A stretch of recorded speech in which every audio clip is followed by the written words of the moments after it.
happen. We have to really escalate the noise we make so that we'll be heard.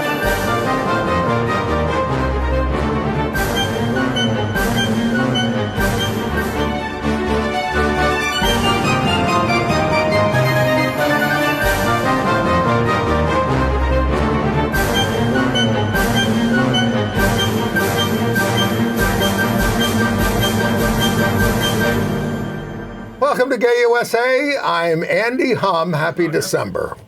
I'm Ann Northrup. Hello. And have a nice holiday? Yes, and I have one breast cancer story to tell you. Collateral. I talked to a woman this week who had breast cancer and then had, I think, uterine cancer. And she told the very funny story of how she had been having vaginal bleeding that she was ignoring. This is after having had breast cancer. She's now ignoring her vaginal bleeding until someone said to her, "You idiot, get to a doctor." And sure enough, she had uterine cancer. It's just, even when you know, even when you've been through it, you can be stupid about it. So again, my message to everyone, whether you're bleeding or not, get tested for whatever it is that might be happening to you. Because for this Thanksgiving, I am extremely thankful for all the care I've gotten and all the friends and family who've been supportive, and thankful that I caught it in time. So please, please, please don't be silly. We're thankful that you're here. Well, thanks. Some days, I know. And for me, this is my first day off my pain meds. Now, the label says, and I'm not making a joke, it says, as you withdraw from these things, you may want to take your own life. I mean, it says that. But I don't feel that way right now. I feel like sharing with you all that's happening in the LGBTQ and AIDS worlds. And there are hopeful signs of resistance in the streets and even from some Republicans. I have had a smile on my face for several days, and I think part of it is about these stories.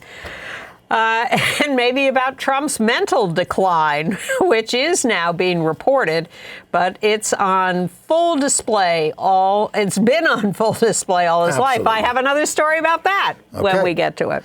So it was the 40th anniversary of World AIDS Day. That was marked. 43 million HIV/AIDS deaths later, despite Trump's boycott of it. And we have some scientific breakthroughs to report. Yeah, sort of. Well, the one I'm thinking of may not be useful for too many people, but it may be a signpost. New York City's upcoming mayor-elect Zohran Mamdani has named a lesbian rabbi to his transition team. Oh, how does the right wing feel about that? How do they feel about Mamdani in general? We have more eye-popping Democratic gains to report in local elections. And eye-popping. I don't use the term lightly. And a couple of losses, too. Losses? Yes. I think Tennessee was a win. We'll debate that.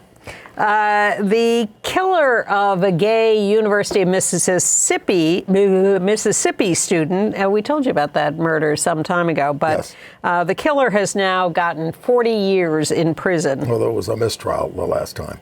The Pope opposes polyamory and gay marriage in a really not new document, but he quotes Walt Whitman for support.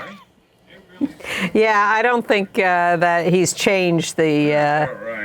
we're hearing you in the control room there. A court has upheld the constitutionality of Japan's anti-gay marriage law after 5 other courts declared it unconstitutional. The United Kingdom is set to authorize sexual profiling for restroom use, and organizations for women and girls are dumping trans women and girls. A 21-year-old male Swiss tennis pro, not one of the top pros, but very promising. All right. It's not Roger Federer. We talked about him many years ago. I know, maybe it should be. But he didn't come out. Not yet. Anyway, the 21-year-old has come out, only the second such male in all of pro tennis. And we'll have a review of HBO Max's smoking hot, heated rivalry from Christian Cooper. Yes. Chris isn't going to be here. We're going to convey his remarks. Yes. He contacted us and said, have you seen this? So resistance. Look, right here in New York City, there was a massive demonstration against ICE on Black Friday in Chinatown, where there had been a previous ICE raid. Wow, were there people on the street? Yes. And they stopped them. They did, and that is what is amazing and shocking.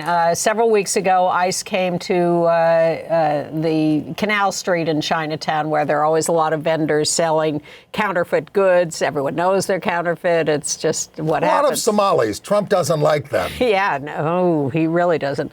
So they arrested people then, and people were outraged, and there was some spontaneous response, but that happened. So now they have an established network to alert people when something like that happens.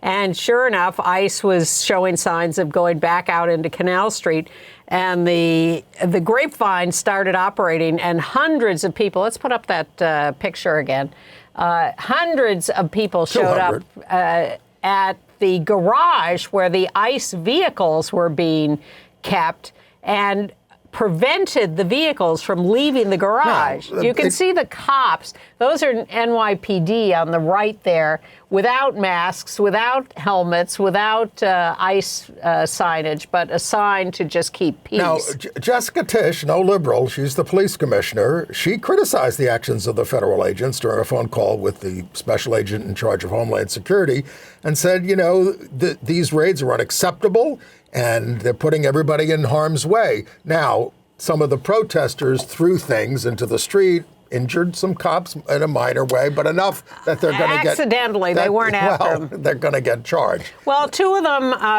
were arrested and charged, but then all the politicians came out and said, drop the charges, which I thought was excellent. They don't always step into the middle of that. Let's see what the PBA says. So talk about ICE out of New York City. So with that model, neighborhood groups all over New York City are forming to be ready to interfere with ICE as they come out into the streets. So this is a poster for a community meeting coming up on December 15th in Chelsea, put together by Chelsea Neighbors United. Anne's very active, even though it's her old neighborhood. They've dragged me back in. Well, a number of people from various places are involved. It's supposed to be happening on the 15th at St. Peter's Church on West 20th Street. We may change the venue, but if you sign up, if you go to chelseaneighborsunited.com, org, one of them, and and sign up for this meeting, then you'll get a notice if and when the venue is changed. But it will be the 15th at 6:30. Okay. All right, more resistance.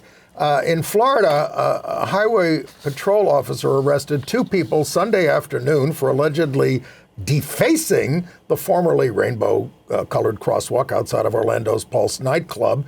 And these are all questionable. A lot of these people are putting stuff on the sidewalk, and the police are going after that, too.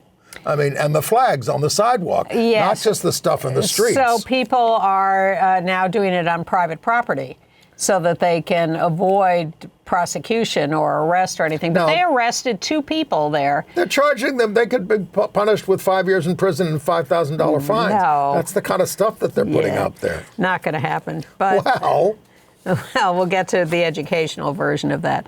But one of our favorite resistance... No, but I just want to say that, the guys who were arrested, they said, look, this is a total attack, a blatant attack on the LGBTQ community. Of course That's it is. all it is. Well, Yeah. I mean, it needs to be said. It's not about traffic safety. Of course it isn't about traffic safety. We have said repeatedly that studies show that traffic safety is enhanced. And they're going after all art in the Could I finish my sentence? The streets. Yes, please. Traffic safety is enhanced when you color crosswalks like that because people slow down to look at the crosswalk. Yeah. Now you're being rational. That's they're not listening to that because they hate us. At what point in the show will I suggest Andy go back on his meds? Okay. Well, that's pain meds. I'm not. Whatever. Yeah. All right. Next good resistance story comes from Indiana. Yes. State Senator Greg Walker, a Republican from Columbus, Indiana, which is where they have the lovely buildings. Yes, center for, I've been there, Center of Modern Art, Modern Buildings. So there's the whole fight going on in Indiana where Trump wants them to redistrict in favor of the Republicans, change it from 7 Republican seats and 2 Democrat seats to 9 Republican seats. So this state senator, a Republican, objects to that, and he says, no, I'm going to vote against it. And he was invited to the White House in an attempt to seduce him or bully him to change his mind. And he said, no, I'm not going to the White House. He said, if I thought there was anyone of integrity in Washington that would follow through on my accusation that this is all political and a violation of the Hatch Act, he says, so I refused. And he says, look, you're doing electioneering on my dime. He's really being fierce about this. Well, people are finally getting it and looking at it honestly and not through just the fog of war. So the Republicans who are resisting, there are 6 of them, they're getting swatted now. Of course they are. Of course. That's the answer in a fascist regime. Yeah. We turn we want to eliminate you. We don't just want you out of office. And it's very scary stuff. You can die. Absolutely. They're swatting. The police, somebody reports a false crime. The police bust in with all these guns, and you make a false move, and you're dead. And they're attacking them violently in other ways, too. I saw a report this morning about how they surveyed Republicans who are, always voting with Trump, and they asked them, are you afraid of being primaried by a more right-wing candidate? And they said, no, we're afraid of dying. Exactly. And we're afraid of our families dying. Exactly. And that's what we're scared of. When Amy Coney Barrett, no favorite of mine, voted with us on one issue, her sister got death threats in Indiana, or wherever she is. Now, a lot is being made of Trump's spiral into mental decline. Or at least coma. All these pictures are popping up. This has been evident his entire life that he's a malignant narcissist who has a lot of mental problems, and it's not new. So I talked to a woman this week who grew up in the same neighborhood in Jamaica, Queens, and said that, and her family was living in a Trump building. And they called to ask for a new bathtub because it was all rusted out or something. And Donald gets on the phone and says, you bought it like that. That's the way it is. We're not replacing it. Sounds like one of my first landlords. And I said, I can't open the windows in this apartment. He said, oh, I rent these apartments as is. Yeah, exactly. I said, no. You have to have functioning windows. Yeah, I think this was a rental, too. Then she was in a local restaurant one night, and he was there, and he walks out without paying, and nothing has changed. And she talks to the waiter or the owner or something, and he tells her that Donald just said, when the owner objected to him walking out without paying, the answer was, you should be lucky that I ate here. That's his answer to everything and has been for 50 years. 50 years. You empowered him out there, not our viewers, but a lot of people. Yeah. So, and on top of that, the deduction on tax on tips will exclude pornographic performances.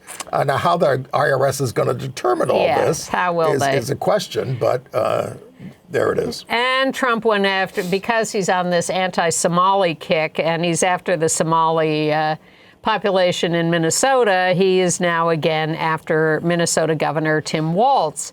And please excuse this language. I'm quoting Donald Trump, who called the governor retarded.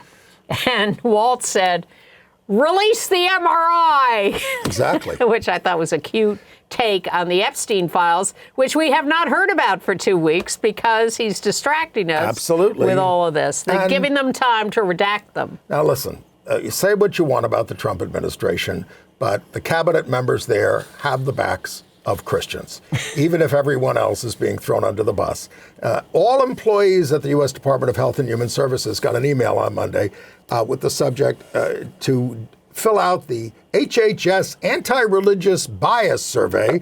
The only religion mentioned is Christianity. This goes on and on and on. And it's come from all the other departments as well. That's all that they care about. Oh, they care about white people in general. I wish they would all just get up from their desks and go home. Well, we're going to have somebody new behind the desk at City Hall in New York, Mayor-elect Mamdani, and transition team has like 400 people. It does. But he appointed trans Rabbi Abby Stein to his committee on health issues. She's a member of Jewish Voice for Peace. She is a progressive rabbi. Coming out of a very conservative Orthodox background. Right. I saw the very fine play Becoming Eve, which is based on her experience coming out to her father, who is like this very prominent ultra-Orthodox Hasidic rabbi. So anyway, of course, she's terrific, and she's going to help with health. And we certainly hope the new mayor is terrific. We wish him every bit of luck. And if he doesn't, we'll take him to task. We'll be right at his front door. Right. But so far, so good. All right. University of Oklahoma has placed a trans graduate instructor on leave, administrative leave, because a student received a 0 on a psychology assignment that described transgender people as demonic and asserted that gender roles are biblically ordained. Well, that was the essay. That wasn't the assignment. The assignment was to talk about how social expectations shape gender. Right. That was my senior thesis for art history, images of women in contemporary television advertising, all about stereotypes and expectations of gender. And she just wouldn't answer the question. She just talked about demonic feminists and whatever. What do you mean? We're not allowed to quote the Bible in our essays? So the instructor, Sure you are. the trans instructor gave her an F. And then an outside instructor was asked to evaluate and judge the validity of that mark and said absolutely correct, deserved an F. But now the school is protecting the student and making sure that that F does not count in her record. Right. All right. So there was an election in Tennessee this week for a U.S. House opening, and the Republican Matt Van Epps did win over Afton Ben, but it was a district Trump won by 22 points, and this guy won by 9 points. So that's the trend. It's doubled. It's a huge trend towards the Democrats. I had hoped she would get closer. And I'm a little concerned because, sure, improve the performance in the district, absolutely, but lost. And, but she lost. And I am concerned that we may get closer, but we will continue to lose in these districts. You're the one who watches Morning Joe. Yes. They talk about all the districts that Trump won by 10 points. And if you have this kind of movement, I mean, that's how you win back the House. I hope so. I'm not overly confident. I understand. I'm just saying. I think there's a little too much rose-colored glasses on this particular thing. No rose-colored glasses from Ruben Gallego in Arizona. Wait, I have another. Are we going to do? Well, let's do the New York Democratic gains. Whatever. I'm going to tell you about another loss in New Jersey.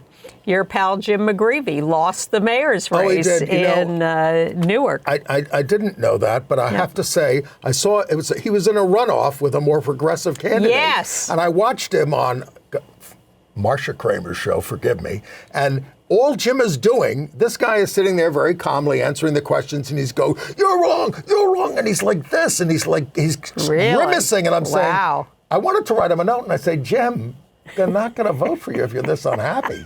Look at Zohran Mamdani. you smile at people. You don't grimace at people. That's a very good report because it shows that the people are watching. They're not falling for actually it's being compared to Andrew Cuomo losing, the failed governor. Anger. And the failed governor. I can do it. Yes, privilege. I'm entitled. Right. And so, Jim, you need to, go back to school. Well, he went to the seminary. He became.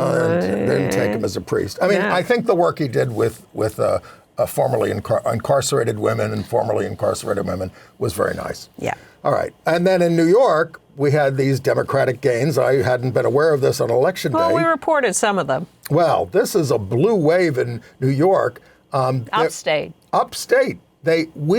Democrats flipped 50 seats. Republicans flipped 1 upstate. In various offices. Wow. This is just small offices across the board. It's got to. That is the great harbinger. Yes. Finally. Yes. Yeah, no, but they won. Yes. They won. And that's what's important is that they can win. Some districts are almost impossible to flip. I mean, how many Senate seats? How many Senate seats are we going to flip, Look, I think we'll flip a couple. Okay. And I hope so. Look, I thought she had a chance in Tennessee, but no. I just don't want us to get caught up in this, we're so close, blah, blah. We won these seats in New York. Well, now, Arizona Senator Ruben Gallego, he's the one who replaced, what's her name? Kirsten Sinema. Or Kristen Sinema, whichever. Then, he texted to somebody. It was private, but it's out there now. And he texted things about his party, the Democrats, not allowing men to be men or women to be hot.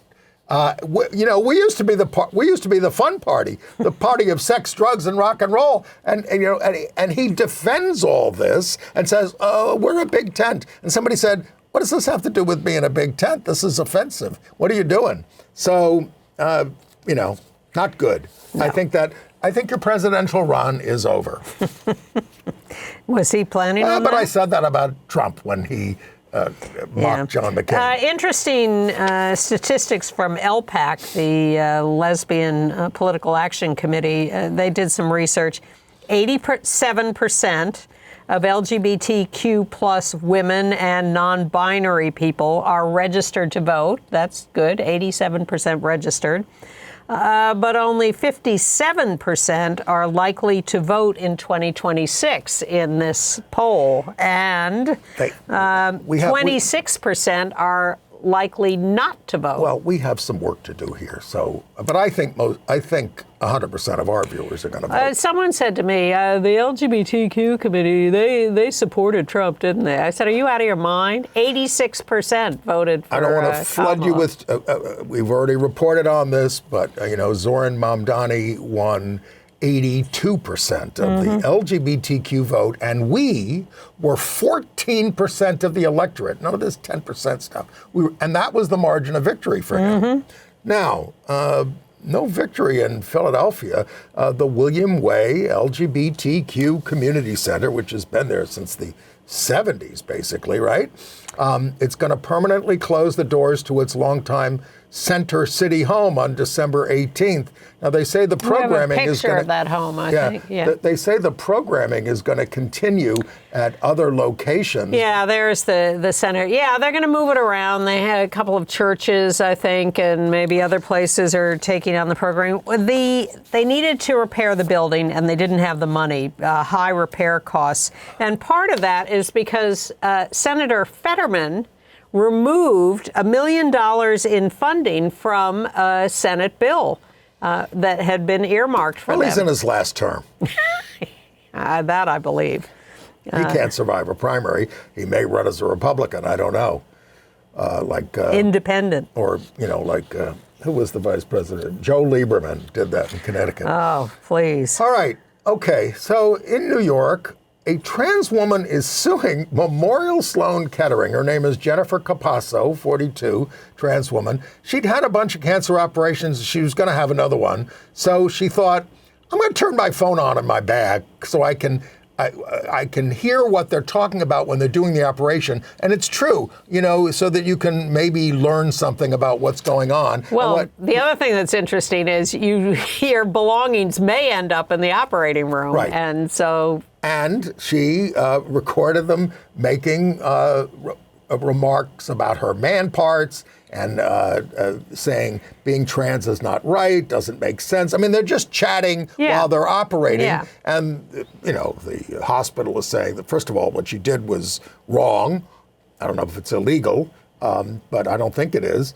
And but it's discouraging to see what people they said she should not be classified as female on the hospital forms. They got the forms changed so that she was reclassified as male on her records, and then she applied to have it changed back. They had changed it to male in about 10 seconds. It took, I think, like 2 years for her to get it changed back to female. This is Memorial Sloan Kettering in New York, for God's sakes. The premier cancer hospital. Right. All right. Okay. I have many friends who have been there lately. All right. Let's go to University of Mississippi. We told you about, there was this student named Jimmy J. Lee who was murdered in 2022. And they brought this guy, what's his name? Sheldon Harrington. To trial last year without the body, having found the body, and it was a hung jury, 11-1, couldn't convict him. So they brought him back. They have found the body, and he was convicted and sentenced to 30 years. So they'd been in a relationship, a sexual relationship, and Sheldon did not want this revealed. And that is why he killed Jimmy, who was 20 at the time, 3 years ago when he was killed. And now he's been convicted and sentenced to 40 years. I do just want to quote from Jimmy's father, Jimmy Lee Sr. He said, "I had to witness my son's skeletal remains. I touched his skull. No father should have to go through that. No parent should have to go through that. I miss my son every single day. I miss the conversations, traveling down the road with him. I can't hear his voice anymore. I can't see his face anymore." So the family was standing by their son. A footnote to the Philadelphia William Way story. Back to Philadelphia, Mark Siegel, a longtime activist, Stonewall veteran, continued to harass Ken Burns about Baron von Steuben, identified with an anti-gay slur in the American Revolution series, as opposed without referring to anything else about him, just that, he liked to, diddle with boys, exactly. Which is, a slur. So they went back and forth in correspondence, and finally Ken Burns' operation got fed up with Mark saying, really, you should change this. And they wrote Mark a note that said, we are not changing the film. Well, when he did the Civil War documentary, they got a lot of pushback about the way they treated black people and others, and they have changed on some of that. And they did a lot of Native American stuff in the American Revolution. But they are being bigoted about this. It's Florentine Films. Google it. You can find their form, and you can complain about it. It's the kind of thing that sounds like they go on the defensive. All they had to do was remove that line and put in something about him being an out gay man. I wrote a line for them. They wouldn't take it. No, it's simple. I've been through that. It's simple. Yeah. George Washington knew that he was gay and needed him and employed him to train the troops anyway. Whatever. They would not make the change. And they get so defensive about this, and maybe this is me with rose-colored glasses, but I would suspect that somewhere down the road, when encountering this issue again, they will do better. Well, maybe not. Well, they didn't do better after they put Eleanor Roosevelt in the closet. That's true. Come on. Well, 60 Minutes said Martino was straight. Yeah. All right. In Florida, this is a horrible story. A man was partially paralyzed after a neighbor shot him and used anti-gay slurs. Now, he was picking up some furniture or something, not on this person's property, and this guy is saying, get off my lawn, and shoots him. Yeah. And he is paralyzed. Kyle McFarland. There was this strip of property between their two houses that was a sort of neutral zone. And the neighbor's husband and wife had been harassing him for a long time and using anti-LGBT slurs, and finally just shot him. So the guy who did it is charged with attempted murder. You and is being hit. The wife was not arrested, the girlfriend rather of this guy. In Oregon, a father freaked out when he found his school wanted 6th, 8th, and 11th graders to take a survey that included questions about sexual orientation and gender identity. The father had already signed an opt-out form for this survey, but he's a member of Turning Point, and he wanted to pursue this. Now, I have to say that I do think there should be prep for a survey like this. They should have been educated on these issues before taking that survey. I don't know whether they were, and I don't know whether the survey was anonymous, because they were asking about their own sexual identity and gender identity. So I think there are questions, but this guy went way over the top. Now, GLSEN, formerly known as the Gay, Lesbian, and Straight Education Network, now just known as GLSEN, has a very, very good paper on best practices for surveys like this. I looked it up because I was interested in the subject and how you're supposed to handle this. And they're now known as the Gender Equality Network. I highly recommend what they have written about. Well, I don't want to skip too far ahead. We'll get to a review of Heated Rivalry, but I looked up whether the actors playing these hot gay roles are gay. And the director says, oh, you're not allowed to ask about that. All right, you're not allowed to ask about that. But there are ways of getting at it. And I think, hey, try casting a non-trans actor in a trans role these days. There will be an uproar, but we still get a lot of roles taken from us. And we have gay people playing straight roles. Well, they're the majority, but we're the minority. No, I mean it. I hear you. I'm in favor of that. I mean, seriously, to really convey what people go through emotionally, this is an issue. It's not about being gay, but it's about having that experience. I agree. We worked at Hedrick Martin Institute. You couldn't ask people if they were gay. They're going to work there. Do they have conversance with the issue? Well, a little more explicit production may be the documentary that will air on PBS stations this weekend, called Outcast Nation, LGBTQA+, Homeless, Unseen in New York City. And it's a 90-minute documentary about homeless LGBT youth in New York, featuring, among other places, New Alternatives, our favorite. Andy Humm is the president of the board over there. I've heard that. And it was created and run by Kate Barnhart, who joined ACT UP, was a teenager. That's how long we've known her. Yes. But it's airing Saturday night at 10:30 p.m. on Channel 25 in New York City, WNYE. But it will be available streaming on the PBS site and on YouTube. Okay. Outcast Nation. All right. Looking forward to that. All right, you tell me when you're ready for international news. I'm ready. Okay, so one Japanese court has ruled that the country's ban on same-sex marriage is constitutional after 5 have ruled that it isn't. I don't know how they're going to get this resolved. Well, it's like the Supreme Court here. They have a Supreme Court now that they have conflicting decisions in different areas of Tokyo. It will go to the Supreme Court to be resolved. Okay. But this court said, the classic Parliament must decide this question because we don't pay attention when the Constitution declares equal protection. So we told you about this Russian activist, Andrei Kotov, who died in police custody while he was, accused of allegedly promoting LGBTQ issues. How did he promote them? He ran a gay travel agency. He died in custody, took his own life, apparently. You never know over there. And they tried him anyway, now that he's dead, and convicted him. Correct. You can't be too careful with these dead people. I can't. I mean, it's just too much. Please. Don't they have enough to do these days in Russia? They have to convict dead people? In Malaysia, in Kuala Lumpur, 200 men were arrested at a health center, a gay bathhouse, basically. and they were accused of suspicious immoral activities by male patrons. So they're under arrest. And now there is word that next year, Malaysia may pass a morality law which will criminalize all non-marital sex. When governments get in trouble, they start going after us as scapegoats.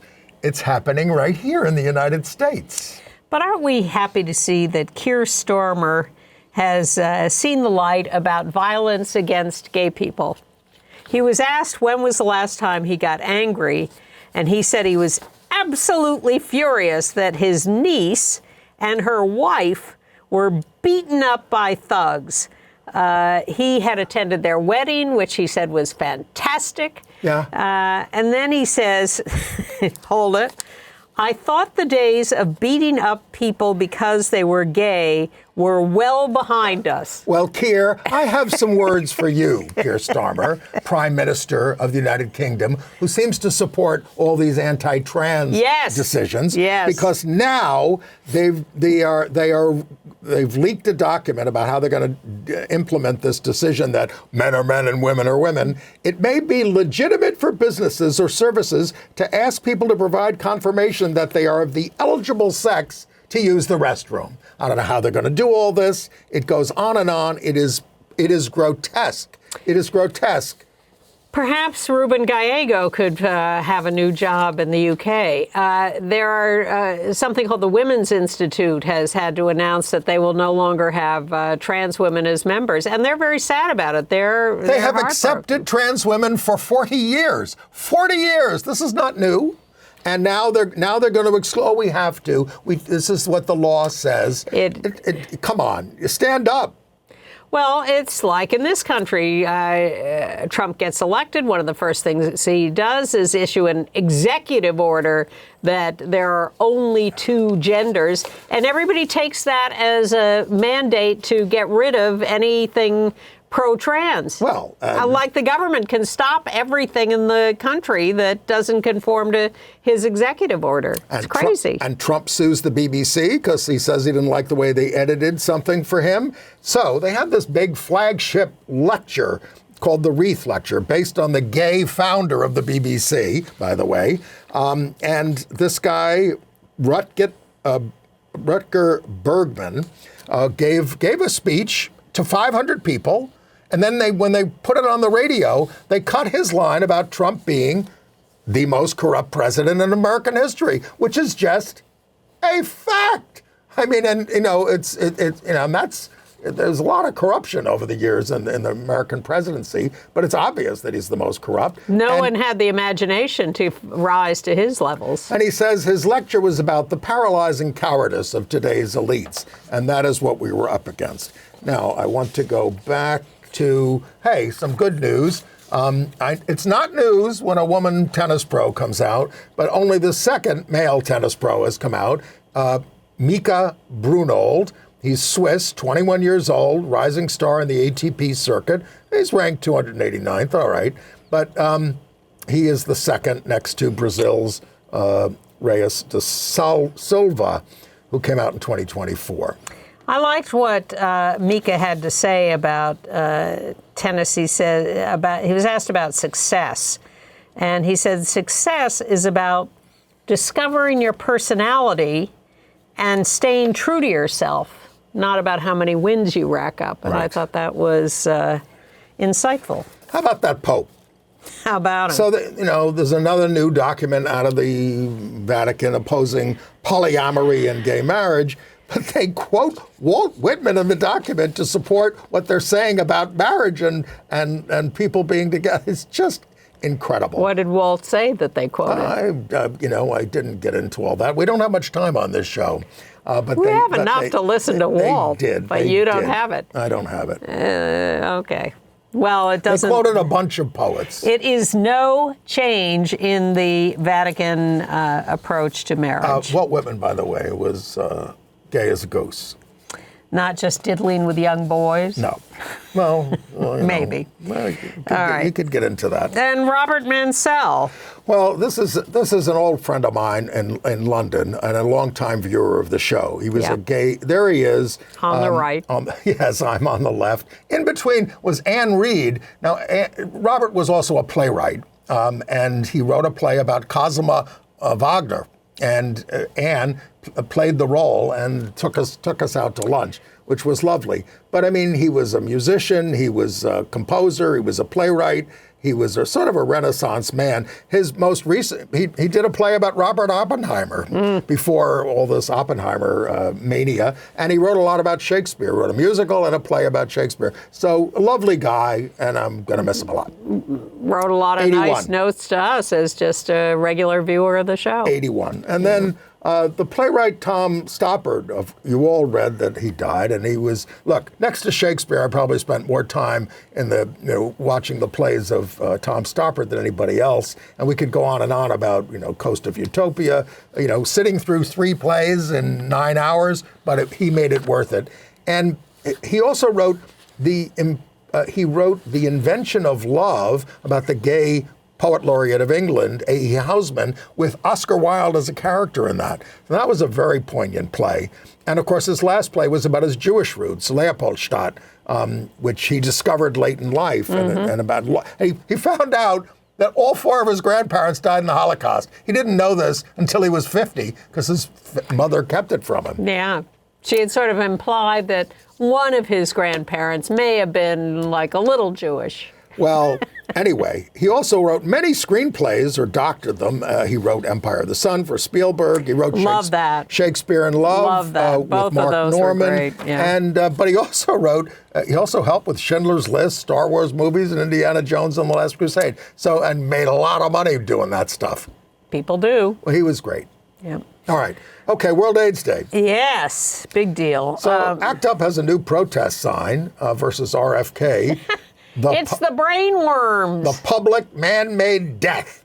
And it's about how we've dismantled USAID, which has already killed 600,000 around the world, including 420,000 children. Now, look, I'm kind of glad that Trump banned the observance of World AIDS Day, because it really got people mad and is making people do it again and be out there about it. Well, I take your point, but really, it's so disgusting. Yes, it's exactly. Because, again, we're up to 44 million deaths But worldwide. that poster is a takeoff on one we did against Reagan in the 80s that was the same color and layout, and was AIDS-gate under his name, and now it's been changed to Healthgate under RFK Jr. Should we go to Washington? Well, yes. I have other AIDS news. But. Yeah, but let's do the World AIDS Day demo at the White House in protest of things like this.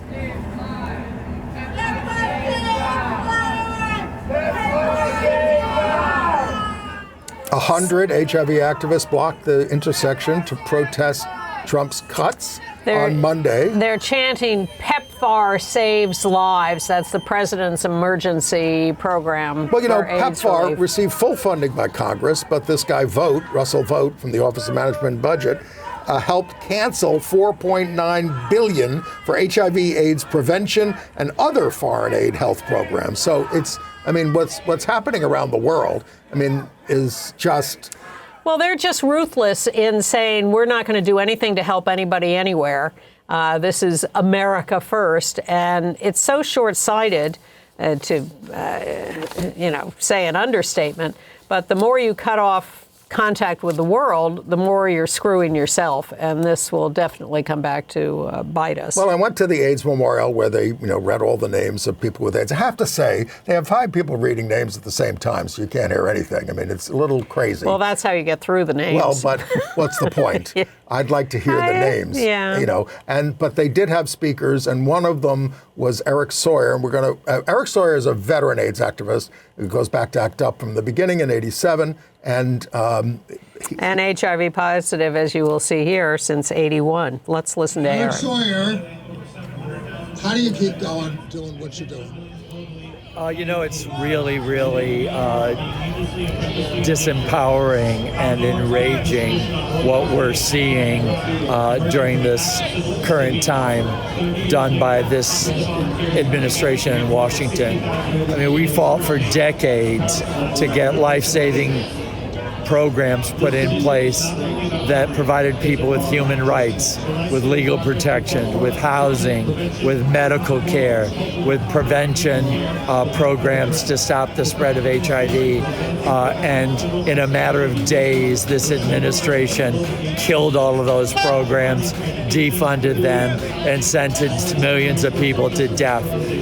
It's so difficult to get up in the morning, except for the fact that I know we have to get up in the morning and recreate the actions that we did in the 80s and the 90s to fight for our lives. You're an active veteran from the very beginning, and how long have you been living with HIV? Since 1981, I've been symptomatic, long before they had even discovered the HIV virus. And you're still one of our leaders who goes down there and puts your life on the line. What's that like? So maybe to encourage other people to do it now.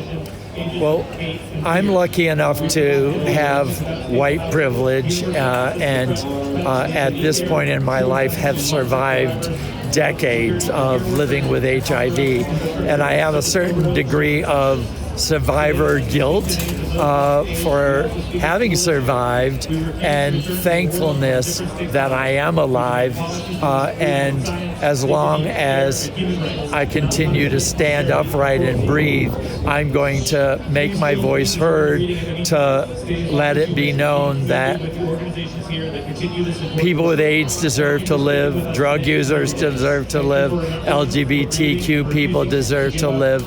Our rights are the same as everybody else's rights. Our rights are human rights, and everyone has a human right. Amen. Well, we're thankful he's still out there. And extremely. And what shines through for me in this particular moment is his honesty. He's so direct and honest, and just a fantastic, compassionate, smart human being. I've known him since the early ACT UP days, and he just is spectacular. But his honesty about himself and about the situation is really impressive. we hope you will all be inspired. And there's encouragement out of Germany, a seventh case of a patient becoming HIV-free. Now, in this case, the patient received a stem cell transplant to treat blood cancer, but he's only the second of the 7 who received stem cells that were not actually resistant to the virus, strengthening the case that HIV-resistant cells may not be necessary for an HIV cure. But in this case, what is necessary is that you have cancer and you have to have your immune system destroyed to be given these stem cells. Yes. And that is not a good or easy system. And therefore, they recommend that people who don't have cancer and are much better off just continuing to take antiretrovirals. And what do you think about the discovery of an antibody against HIV at the University Hospital in Cologne? It's a test tube result. I'm very skeptical of test tube results. We've seen them by the thousands for many years. If they are finding something that can kill HIV. I thought they gave it to some mice too, but well, it's essentially the same thing. The point is, they went through 800 antibodies that people who have HIV but seem to have some resistance, and they isolated this one. And if they can, manufacture. Well, look, these are all hopeful events, but none of them are an effective cure yet. What is encouraging is that they're continuing to work on it, even in the face of all this government rejection and refusal to participate or fund it. The government has cut out so much funding for research. It's just shameful. In New York City, here's a not so good report. In 2024, which is the most recent data, new HIV infections up 17%. And the acting health commissioner says progress has stalled in preventing new HIV infections. I was on a panel with a woman from HASA, which provides aid services, and the demand for services has gone up because of all this. Exactly. But riding to the rescue, Dmitry Daskalakis is back. Well, okay. We last saw him stomping out of the CDC in high dudgeon. Not stopping, he was smiling.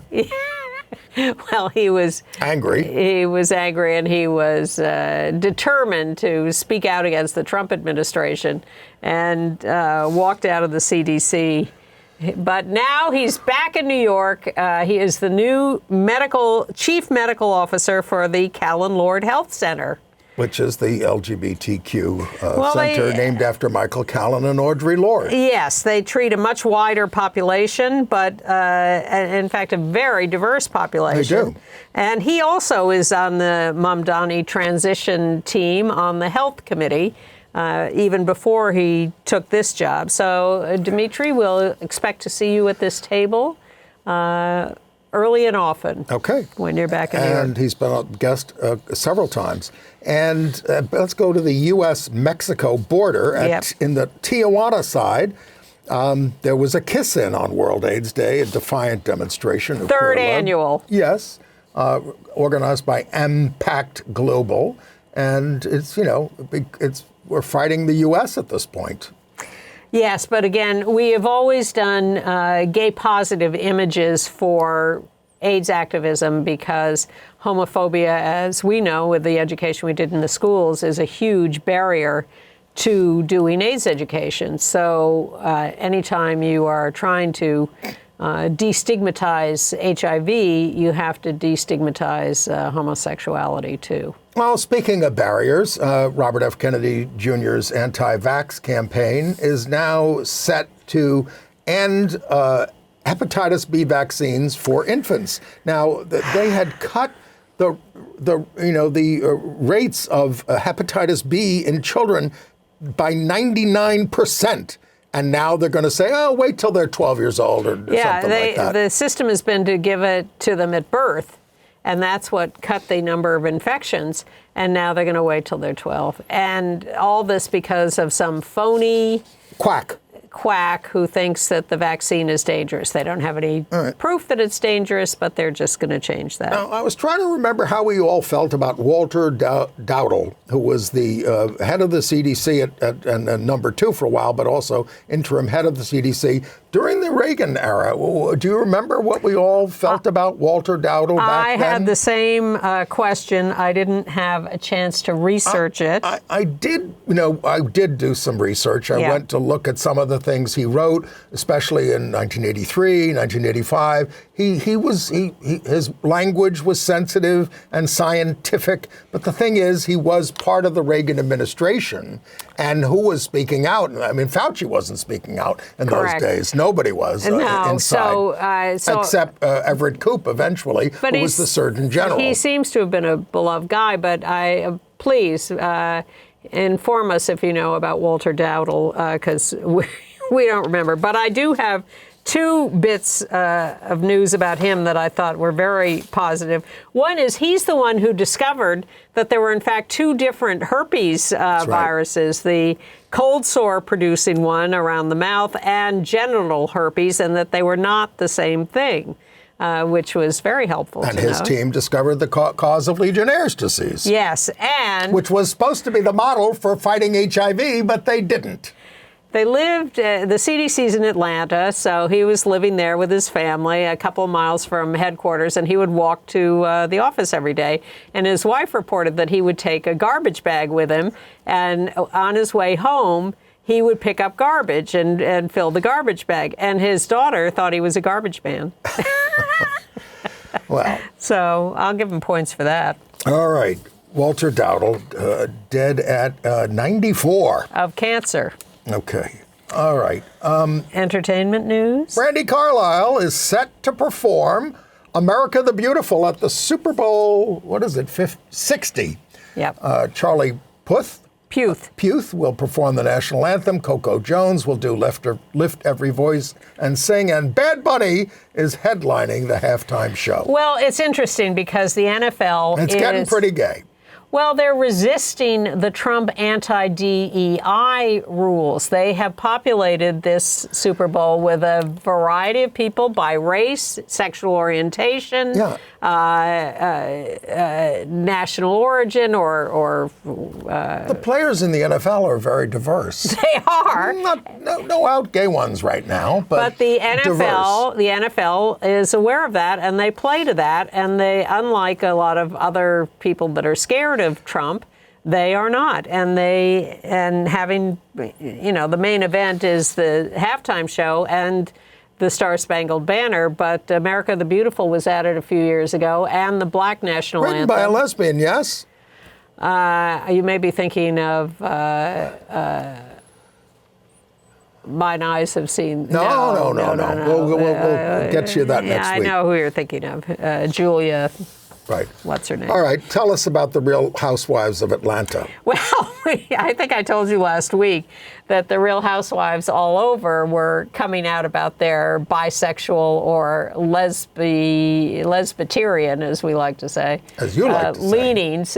And Portia Williams, who we last week said was dating both a man and a woman, has now come out with her female partner. I don't know if they're exclusive, but Portia at 44 on the left there, and her girlfriend, Patrice Sway McKinney, are in front of a big Christmas display and looking very, very happy. Congratulations, Portia.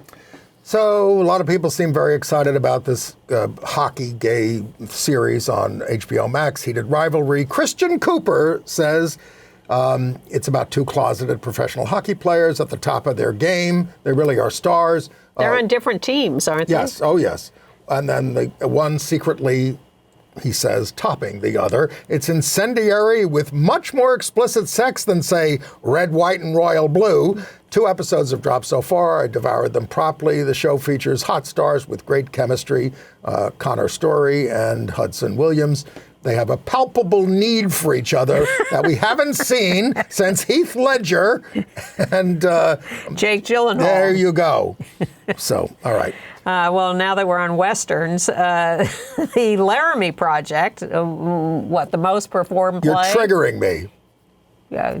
Okay, but go ahead. Is being revived for its 25th anniversary at the Minetta Lane Theater on December 4th, 5th, and 6th. It's a great show about, the aftermath of the killing of Matthew Shepard. And it's very verite. The actors portray the townspeople, and everybody's telling their version of the story. When they opened it off Broadway here, they brought all the people up from Laramie to stand on the stage, and that was quite moving. And coming next spring, a new revival of Death of a Salesman, starring Nathan Lane as Willie Loman. With out director Joe Mantello directing, they have been talking about this for 30 years together. Nathan's finally aged into it. Well, previews begin April 9th, 14 weeks only at the Winter Garden, which is a 1,600-seat theater. Well, Laurie Metcalf plays the wife. Co-produced by Scott Rudin on his rehab tour, and the recently out Barry Diller. Well, it should be a big deal. We'll see whether it succeeds. And we only have a few seconds, but I want to let you know that for our Christmas and New Year's show, we are going to show you a couple of great documentaries on Christmas. Brendan Fay's Taking a Chance on God about John McNeil, and New Year's United in Anger by Jim Hubbard about ACT UP. I'll be back next week. Bye.